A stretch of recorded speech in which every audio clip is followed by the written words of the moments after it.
चुनाव आते ही क्यों ईडी सीबीआई आ जाते हैं। मेरे को लगता है बिना ईडी सीबीआई ये सरकार चुनाव लड़ेगा, ये कॉर्पोरेशन चुनाव भी नहीं जीत सकता है। देखिए, ये इन सबको एक ही समस्या है, राहुल गांधी जी गांधी परिवार है। कितने उनके इमेज को खराब करने में लाखों करोड़ लगा दिया। नरेंद्र मोदी जी कब झूठ बोलना बंद करेगा, ये तो पूछिए आप लोग। झूठ बोलने के अलावा इनका पास कुछ है ही नहीं है। हमारे साथ इस समय युवा कांग्रेस के पूर्व अध्यक्ष श्रीनिवास जी मौजूद हैं। उनसे साथ खास चर्चा करेंगे। सर, महाराष्ट्र और झारखंड को लेकर के चुनावी तारीखों का ऐलान हो गया है। साथ ही जो आरोप आप लोग लगा रहे थे हरियाणा चुनाव के बाद, उनको भी साफ तौर पर खारिज कर दिया है। क्या कुछ कहेंगे?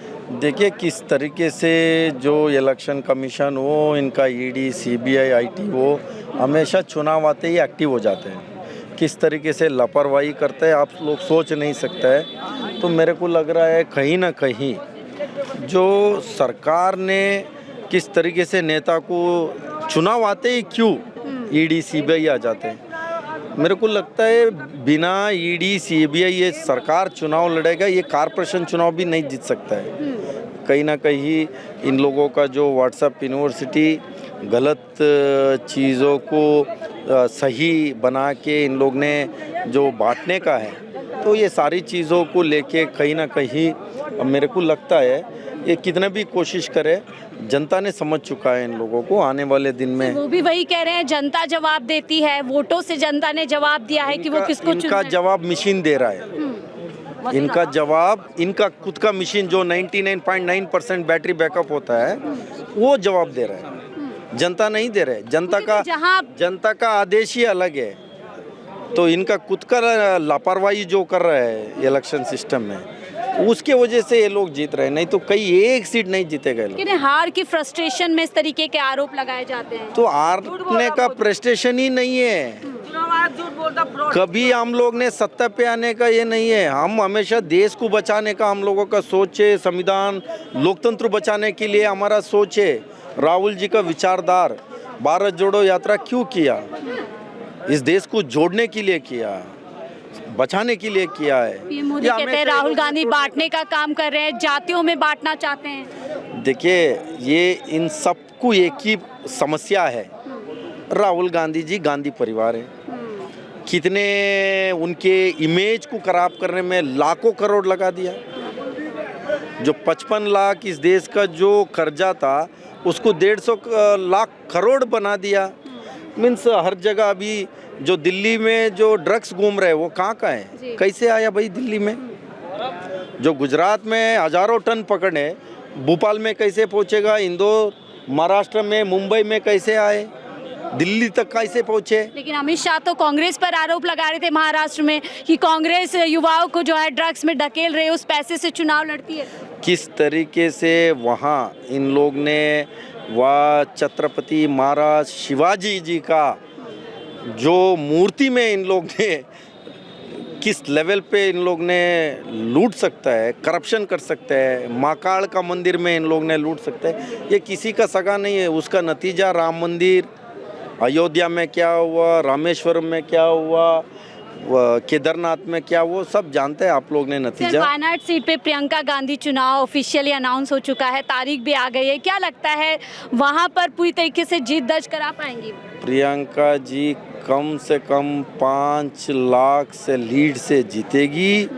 और इतनी लोग चाहता है वायनाड में, राहुल जी के बाद वहाँ का जनता ने प्रियंका जी अगला हमारा संसद होना करके जो वहाँ का लोगों का इच्छा है, वहाँ का लोगों का दिल में है, वो कोई सोच नहीं सकता है। तो नतीजा आपको मिल जाएगा। सर, आप लोग वॉशिंग मशीन की बात करते थे। चंद्रबाबू नायडू जो कि एनडीए में सहयोगी हैं, उनको क्लीन चिट मिल गई है एक बड़े मामले में, जो आरोप खुद पीएम मोदी उन पर लगाया करते थे। सारे दुनिया का जो करप्ट लोग है, फ्रॉड लोग है, अत्याचार लोग है, जो मर्डरर है, सारे बीजेपी में है। सारे बीजेपी में। उनके वॉशिंग मशीन में एक बार डालेगा, निकाल देगा, सफ़ेद हो जाएगा।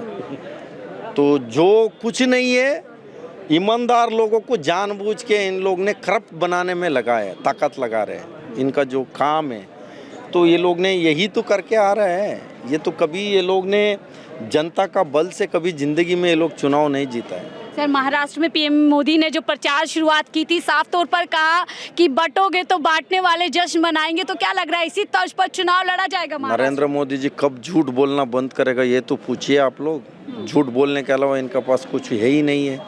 पिछले 10 साल में देश को झूठ बोलना, युवा को विश्वासघात किया, किसान को विश्वासघात किया, गरीब, छोटे छोटे व्यापारी, छात्र लोग, किसी को भी नहीं छोड़ा है।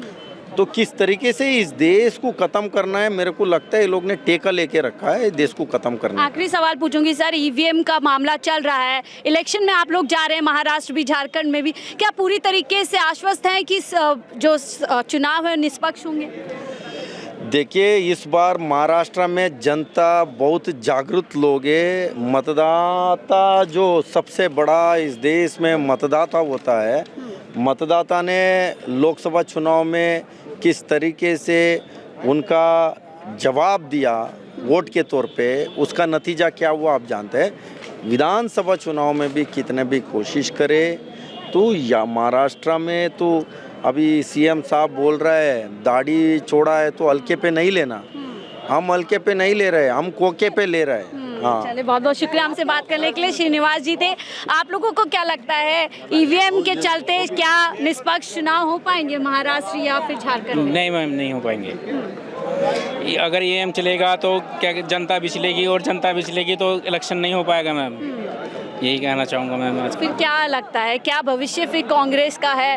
कांग्रेस पूरा दम भर रही है झारखंड में भी जीत का, और फिर वहाँ पर देखिए, मैं बताना चाहूँगा कि ईवीएम पर हमें पहले भी शक था, ईवीएम पे हमें आज भी शक है और ईवीएम पे हमें हमेशा रहेगा। हम ईवीएम के दम पर चुनाव को नहीं देख सकते। ईवीएम टोटली अगर हम जीतते भी हैं तो भी हम ईवीएम को संदेह के घेरे में देखते हैं। हमारा मेन मुद्दा है ईवीएम फ्री इलेक्शन होना। इलेक्शन कमीशन साफ कह रहा है, कुछ तो लोग कहेंगे, लोगों का काम है कहना।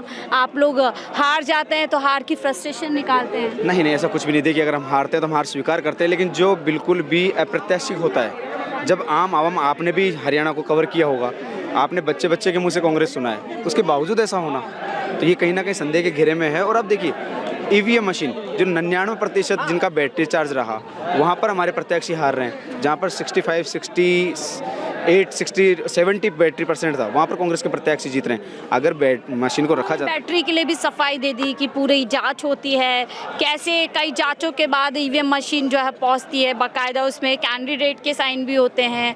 तो ऐसे सवाल जो है बेबुनियाद हैं। देखिए, उनका सफाई देने का दायित्व बनता है और वो देंगे, क्योंकि अगर अपने आप पर आरोप आता है तो हर चोर ये कहता है कि मैं चोरी नहीं करा।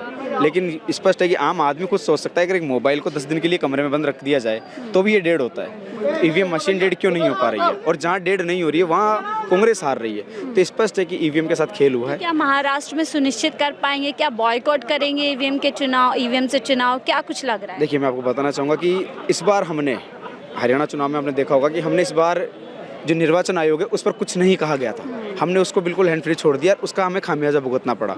वहीं आप लोकसभा का चुनाव देखिएगा, हमने पहले दिन से निर्वाचन आयोग के गले पर हाथ रखा हुआ था, क्योंकि मीडिया ने भी पूरा 400 का पार दिखा दिया था, लेकिन हमने जो नकेल निर्वाचन आयोग पर कस के रखी उसका परिणाम आपने देखा। इस बार हमारा थोड़ा सा, मैं मानता हूँ व्यक्तिगत, थोड़ा बैक फुट पे बैठ गया, बैक सीट पे आराम से बैठ गए थे कि हाँ जीत रहे हैं, कितना क्या कर लेंगे उसका हमें खामियाजा भुगतना पड़ा। लेकिन महाराष्ट्र चुनाव में हम निर्वाचन आयोग के नकेल कसकर चुनाव के मैदान के अंदर उतरेंगे। बहुत बहुत शुक्रिया हमसे जुड़ने के लिए। तो देखिए, श्रीनिवासन जी से जुड़े हुए थे, जो कि पूर्व युवा कांग्रेस के अध्यक्ष रहे हैं। उन्होंने साफ तौर पर कहा है कि इलेक्शन कमीशन और ईवीएम को लेकर के सवाल उठता रहा है और आगे भी उठता रहेगा। बहरहाल देखने वाली बात होगी कि अब ईवीएम के पर सवालों के बीच में महाराष्ट्र और झारखंड में क्या चुनावी प्रक्रिया रहने वाली। फिलहाल के लिए मुझे दीजिए इजाजत। आप देख रहे थे 4PM दिल्ली।